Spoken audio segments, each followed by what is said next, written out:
Hey everyone, welcome back to Corporate Decoder, the place where we unlock the secrets hidden in plain sight.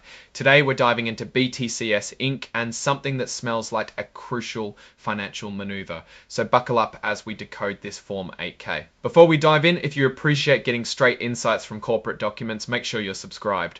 We also have a Discord community linked in the description below where we break down these filings in real time.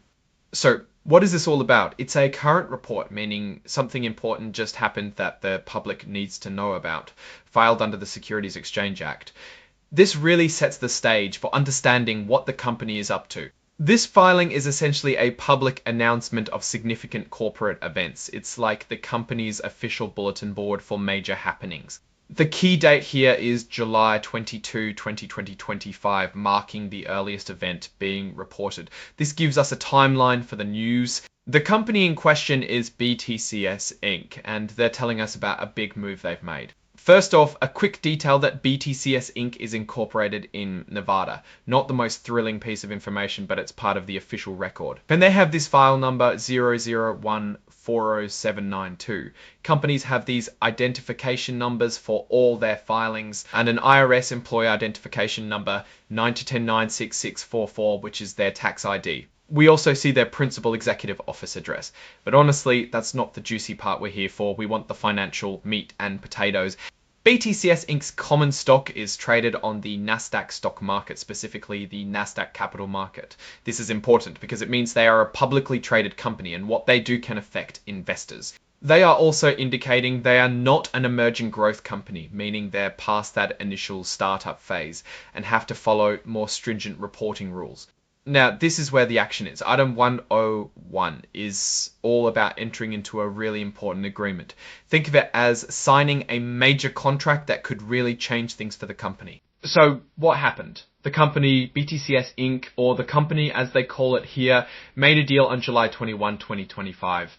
They signed what's called a Securities Purchase Agreement, or SPA, with two investors. These investors are what they call accredited investors, which usually means they have a certain level of wealth or income and are considered more sophisticated. Through this SPA, BTCS Inc. issued what are called 5% original, issue discount senior secured convertible notes to these investors. That's a mouthful, so let's break it down. First, notes are basically loans. The company is borrowing money.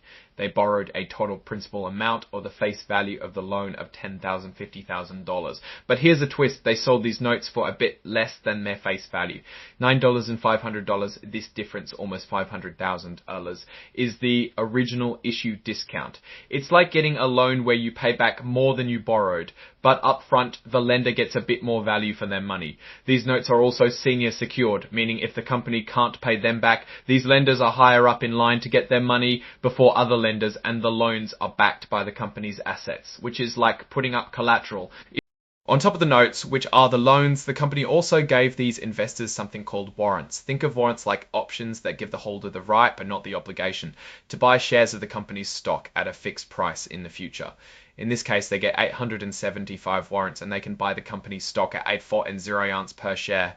These warrants are valid for 5 years. All of this together is called the offering. This whole deal, the offering, officially wrapped up on July 22, 2025, meaning the money came in and the notes and warrants were handed over. Now let's look at the fine print of these notes because that's where the real story often lies. First, these notes are convertible. This means the investors can choose to swap their loan notes for shares of BTCS Inc.'s common stock. They can do this at a conversion per share. This is interesting because the stock price might be all over the place.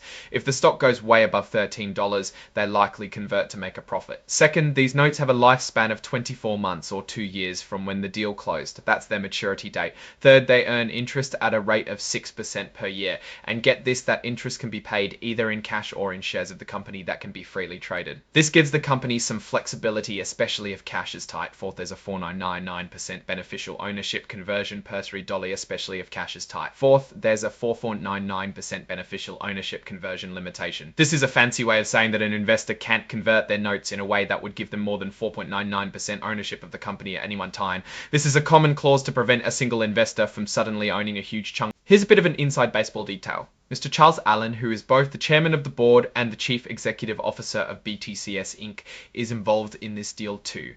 A trust that he's a beneficiary of, meaning he benefits from it, invested $47,500 in this offering. It's important to note he's not the one setting up the trust or managing it directly, but he's still connected to the investment. The filing then states that this description isn't the whole story on the agreements. If you want all the nitty-gritty details, you need to look at the actual documents filed as exhibits in their previous report. Next up, we have item 2.03. This section deals with new financial obligations for the company. It's basically saying the company has taken on a new debt or commitment. And here they're just telling us that the information we just discussed in item 1101, the notes and warrants, is also relevant here because it represents a new financial obligation. They're not creating new information, just cross-referencing.